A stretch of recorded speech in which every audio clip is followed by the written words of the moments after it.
Hey y'all, what's up? It's your girl DEETRANADA and welcome back to my YouTube channel. Today we're going to be breaking down my album Deevseverybody song by song. But before we do that, I got to give a big shout out to my guys over at AudioMac for sponsoring this video. For those who aren't familiar with this app, AudioMac is a free streaming service that has all your latest genres like hip-hop, country, and more. I love this app because AudioMac is a valuable connection between myself and my audience. I can view and respond to comments, check out my stats, followers, and notifications, edit my profile, and pretty much anything that can be done from the desktop. You can also find old music I uploaded from when I first started rapping. But that's another thing I love. Unlimited uploads. You don't need a plan. You don't need internet. That is offline uploading. And just a computer and some good music and click a button. Boom. That's it. You can find AudioMac online, on the App Store, Google Play, and pretty much anywhere that you can download apps. So make sure you click the link in my subscription. So make sure you click the link in my description to get connected and start jamming all of your favorite artists from far and wide. Alright, y'all.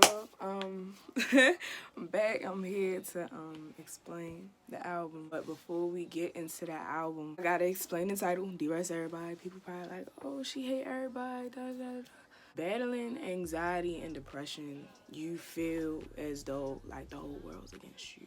And this past 2 years has been real rough for me mentally. My demons just battling me. It's really like hypothetically speaking. So when I mean everybody, of course I mean damn near everybody, but I'm also talking about all the demons that I battle. It can mean anything. It depends on what type of mood I'm in. It could mean me facing everybody, me facing my demons, me facing all these different personalities that I developed over the years. We're not gonna get into that. And also just trying to find myself. Okay, so boom, I just noticed I didn't have my nose ringing, so oh well. But yeah, we're gonna get into the songs. So song 1, Versus Everybody, featuring my man's Gucci Rock. When I made this song, I definitely was in a bad place, like a real bad place. I made this like around December, November, definitely winter last year. Shout out Vincent, my dog. I just wanted that to be like a big bang, like to start out the album, because it's called Deevseverybody. So, but like, what's better than a boxing theme? My man Stars, he set up for Gucci Rock to talk on the intro. And I didn't know until he sent it to me. And I was like, oh man, this is so hard. Don't mind my lace, y'all. I literally just threw this wig on for this video. So if you see a lace, mind your business. Like, I can recite some lines. Like, I did some drugs and I had nights I woke up in the sweat and didn't know who I was. Some people listened to that and was like, wait, drugs? Oh my God. No, I'm not doing no hard. I ain't never sniffing nothing. I ain't never inject nothing. It ain't nothing crazy like that. But, drug use is bad, period. But it wasn't. No, I'm not no junkie, if that's what y'all thinking. But there was a point in my life where I was like, it definitely got bad. At a point where I like would pass out in my house, of course, and wake up and not know where I was, who I was, what I did, how old I was. Like I didn't know. Like there was a point in time, I believe, like last year, where I kind of like snapped and I was like, I don't think this is quite what I want. In that bad moment, I wrote this song and my man's Gucci Rock talked on the beginning, like training me to go at the world. I appreciate that because, you feel me, I came out with a big bang. So that's that for the intro. Next song, Debo. You feel me? If you watch Friday, you know exactly who Debo is. I spelled it like D-Bo. Get it? Get it? Alright, great. This song I love especially because it's produced by Wonder Girl. But this year I had did a freestyle with a mask on. Shout out to Kelly. I was breaking out real bad. When I get really anxious, I break out really bad. And here's a pimple. I did that freestyle and Trippie Redd reposted, Cardi B posted it. It blew up for real. People was like, oh, make this into a real song, make this into a real song. So I did it. Number 3. Whoa. I believe that out of all these songs, I believe Whoa is the oldest. This song, the way that I've been doing shows lately, I feel as though like I I feel like the wrong type of crowd is gravitated towards me. This song, like, I imagine myself wig half off, you feel me? It'll let a mosh pit, like, everybody going crazy, like, they don't even gotta know the words, just everybody just jumping around, like, going crazy. That's that type of vibe I was giving off. It's really more like in a angry but joking, playing type thing. Number 4, highs and lows. The reason I called it highs and lows is because if you can't tell, like, the beginning of the chorus is like, heard your pilot song, E, let it talk, so they talk about D, like, in a low tone, and then I start, like, yelling in a sense. I never really had a song that contrasts like that before. And I always wanted to, like, yell and scream in my songs, but, like, just, like, I have songs in my phone that I wrote that I've been made, like, years back where I'm screaming, but I just feel like I said before, the type of crowd that is attracted to me, they just not the ones to understand that. That type of feeling just gives you like, man, they talking about me, but you feel me, I'm good, period. Number 5, geeking. Lord, I stand geeking, okay? Like, I don't play about this song. I love this song. One, Matthias Young produced it. Like, I love Matthias Young, but the chorus. I love this song because of the chorus, mainly. Average Joe. Average Joe is my dog. Like, I met him the same day we made the song. Like, they showed me my dogs, Creasy, Harvey, Stars. They showed me a video of him freestyling, and I was like, man, he's dope. And they was like, well, he in there right now. So I was like, So I came in there, you feel me, and I was like, hey, you trying to be on the song? And at first he made a chorus for real. He came out with that hard stuff, and I was like, wait, no, we in love in this song, you feel me? And then he sang the most heavenly chorus ever in my eyes. Like, I just like his voice mixed in with like just that weird type riff that he be doing, like it was just beautiful, dog. And then when the bass hit, like, I just love that song because I feel like even though I have love songs in my past, I feel like I didn't have a song quite like that, because at the same time it was more like me having a crush on somebody and me being scared to approach them in a sense, because I got my peoples, like my friends, telling me, yo, like, you gotta chill, you can't be like that crazy over dude, and y'all not even. I'm like, no, forget y'all, I'm geeking. Number 6, All of Me, produced by Ty Pacino. I feel like this was one of the first songs, this was the first song that I introduced as a single for this album. It was different. It was definitely different than any other song that I've ever dropped. And I feel like people weren't prepared for that, along with the video. Like, it's just a whole, like, feeling that I gave with it. I mean, the song is self-explanatory. Like, I gave you all of me. Like I had to let go because it was toxic, but it was definitely hard because I wanted it to work.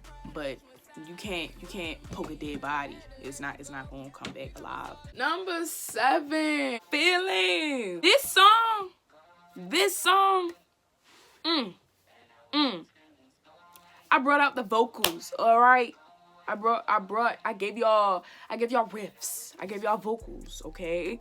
I believe that's the first song that I didn't rap in. I don't know what I was quite feeling at the moment. I don't even think I wasn't even dealing with a dude at the time, but I was thinking about the feeling that I had when I was dealing with my first ex. Not the All of Me ex, but my first ex. Mind y'all, I don't have exes, but my first ex. The way that relationship ended so abruptly, and he went so ghost. Like, I never got closure from that, and that bothered me for a really, really, really long time. So that kind of embodied the feeling that I had when I was dealing with that situation. Like, I don't really want you now. You was never really down, but somehow I still want you around me, because that feeling of hopefulness, like maybe they're gonna come back around. That was that feeling, but you know that it's toxic. So I say, I wish these feelings go away. You know, I can't sing right now because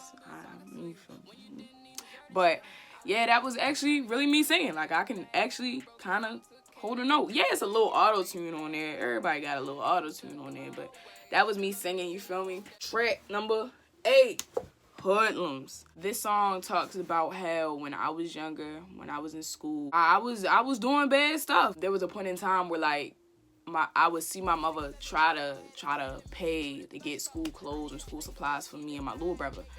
And just seeing how much the struggle was, it made me irritated because it didn't make sense. I never really understood the school lunch like system, like when it came to free lunch or reduced lunch. Like we wasn't qualified for none of that. We wasn't qualified for reduced lunch. We wasn't qualified for free lunch, and it made me irritated. So I went and did other things. Like I would start selling like little things out my house for real to people at school. I would order stuff online and then try like sell it to people for like more than what I bought it for. And there was a point in time where I was breaking into cars. And I never took nothing out the cars because there wasn't nothing to take for real, I guess.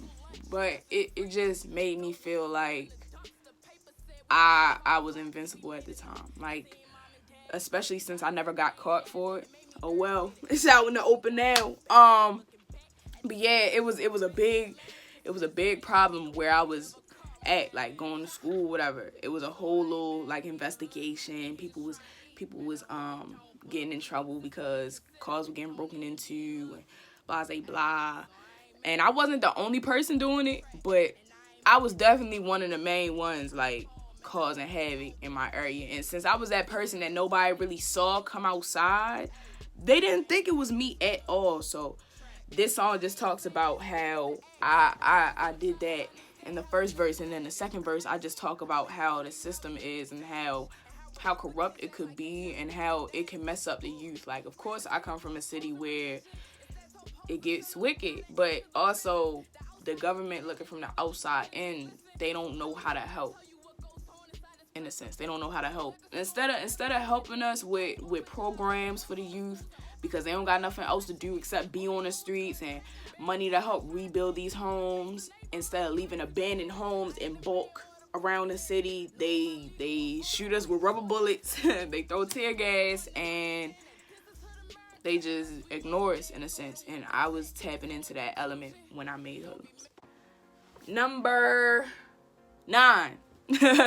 Outside. Outside has the same type of feeling as Hoodlums, but more sing-songy. Outside is a different type of approach that I made to it, because even though it has the same type of like me talking about like real life, real world stuff, it was talking from a different standpoint. It's from 3 different perspectives. I'm the person singing the chorus, of course. I sing the whole song. It's my song, but you feel me? My point of view is me looking outside, like me just taking a step back, me not thinking about the stuff that I've done, but me taking a step back and looking at everybody else around me and my family that's going through stuff, and looking at people that I've called friends going through stuff, and just seeing people on the street go through stuff, and just hearing things from my mother, my father, my little brother, just hearing things.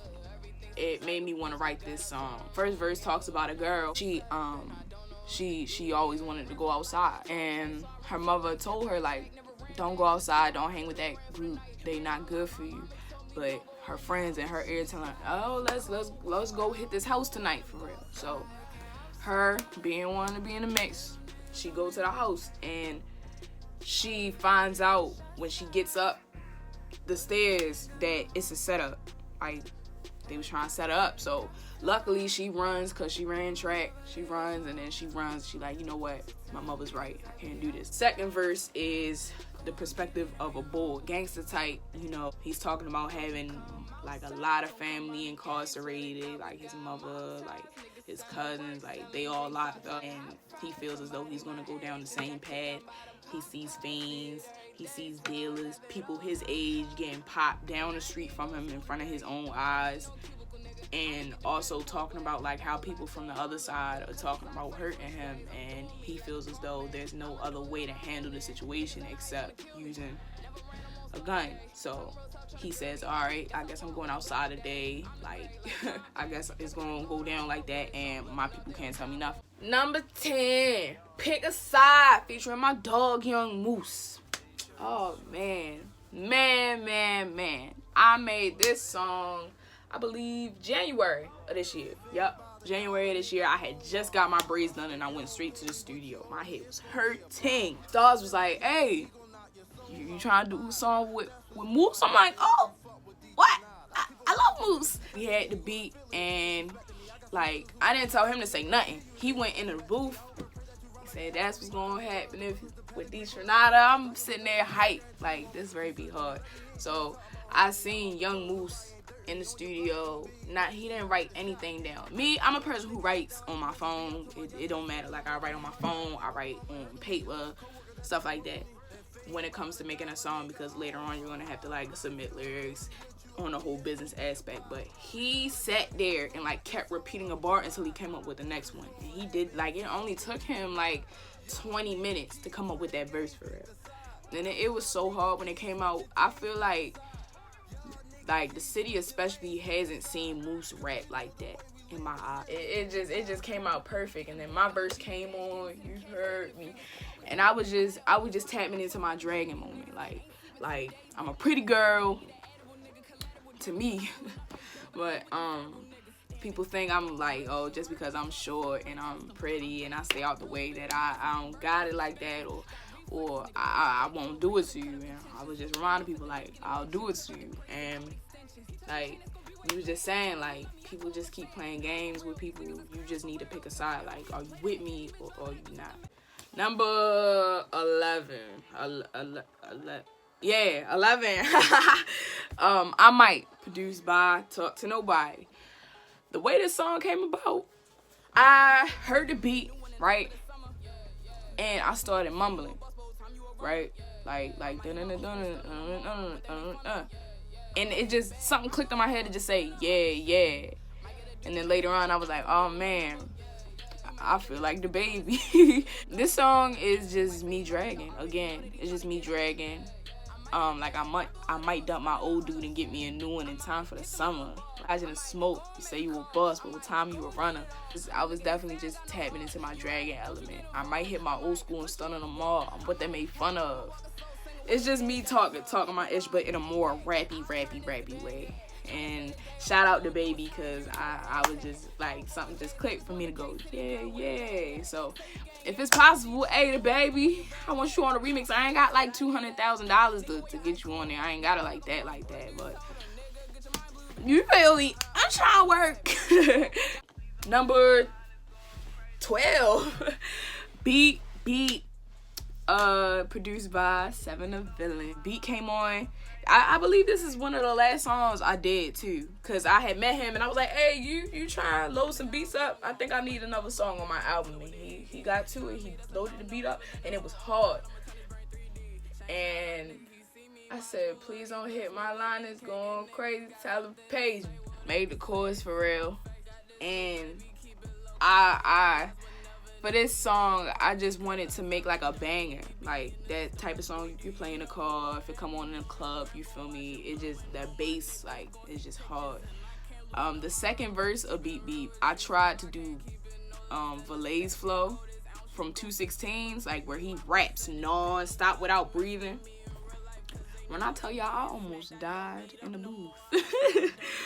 Man, when I almost died in the booth, like me trying to breathe, like shout out Valet, because that definitely was fun to do. I love trying other people's flows because like it helps me create new ones in a sense.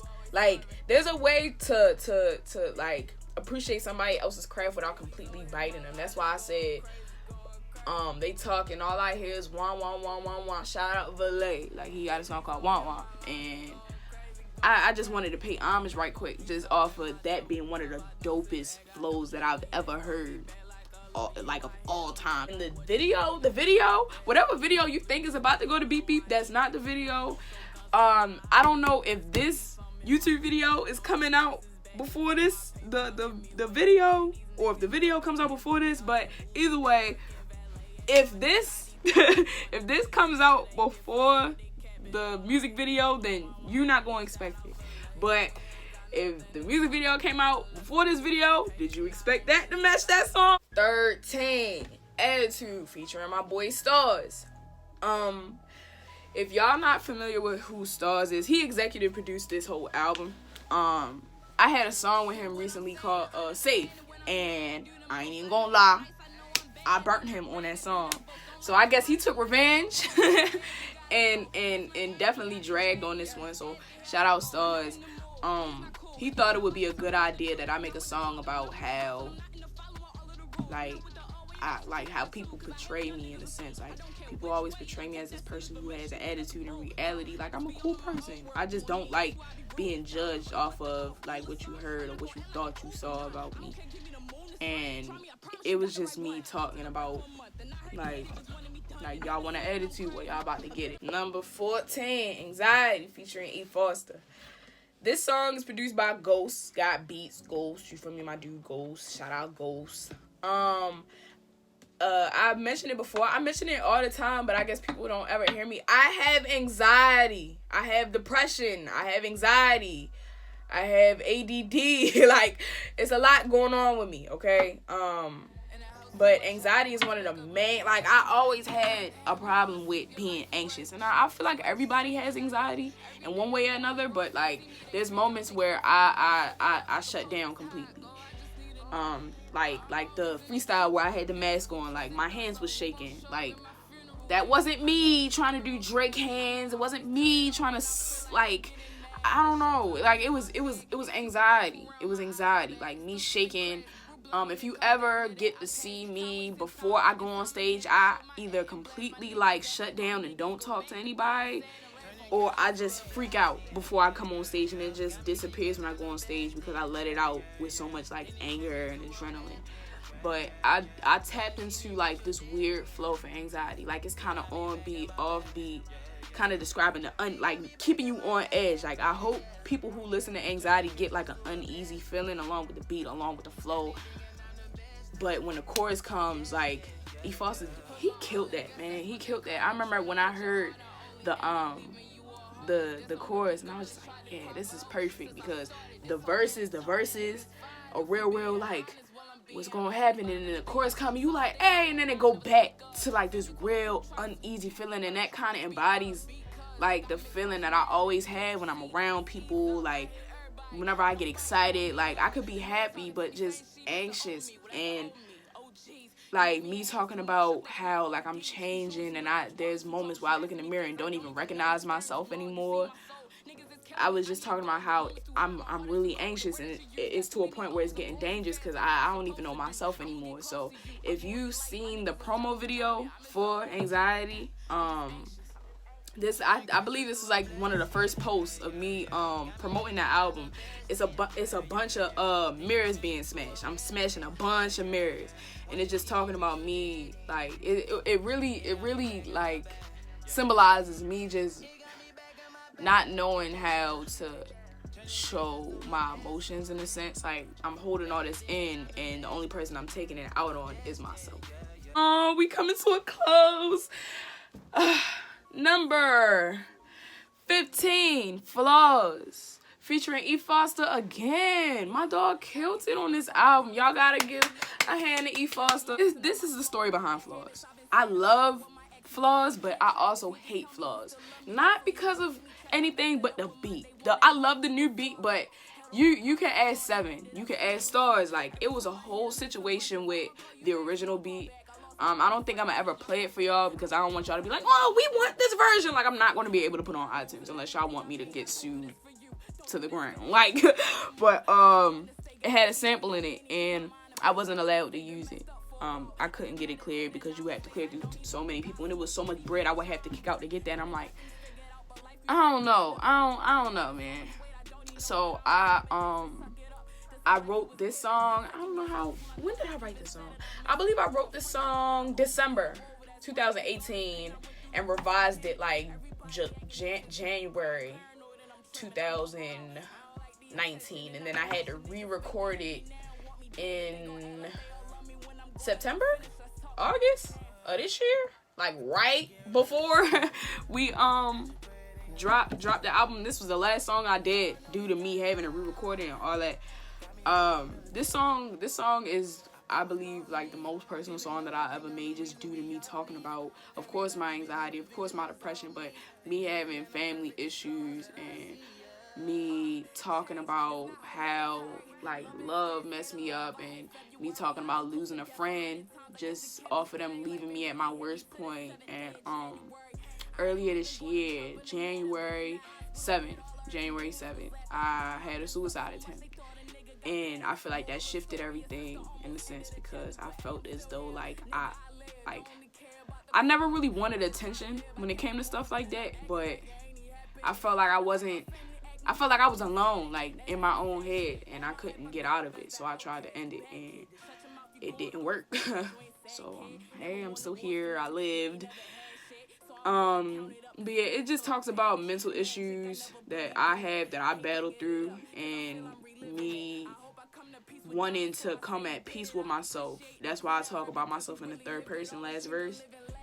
And then I'll say the only person always fighting me was myself, because that's true in a sense. Even though all these people talk about me, and like I get a whole lot of malicious like comments, and you're always your biggest critic, and I feel like everybody can relate to that line, because like who hates you worse than yourself, like, in my opinion. But yeah, I feel like that song is definitely self-explanatory. I feel like I haven't really explained each of these songs in depth, because I still want y'all to go and listen and interpret it yourselves. Like, did I say that right? Interpret. Oh well, I want y'all to hear it for yourselves and come up with an explanation for yourselves. If y'all hear this, hear the songs, whatever, and you got a new idea, or you got a new feeling when you listen to it, just text me, you feel me, like on under the comments, DM me, like tell me y'all explanations and how these songs make y'all feel. I honestly want to hear it, because this album was really important to me, because not only is it my debut album, I made the songs for me. I didn't make it for anybody else. I always felt like I was making music for other people. Like all the other songs I ever dropped, no matter how much you feel about it, I wasn't making it for me. I was trying to make it for y'all, and obviously y'all loved it, but I wasn't happy with myself, and it put me in a really deep depression. So I made sure that I had complete creative control when it came to this album. I had a lot of flexibility. Shout out Stars for believing in my ideas, and just help, like, we bouncing off each other to just make sure this was the best album possible to come out of me, for real. And I only hope to grow from this. Thank you for tuning in to my YouTube channel. Thank you for tuning in to this video. Like, comment, subscribe. Again, shout out Audio Mac for sponsoring this video. You feel me? My dogs. You can also listen to Deevseverybody on Audio Mac if you don't have any other streaming service. So yeah, guys, that's it for today. Stream Deevseverybody. It's out everywhere, and stay blessed. Alright.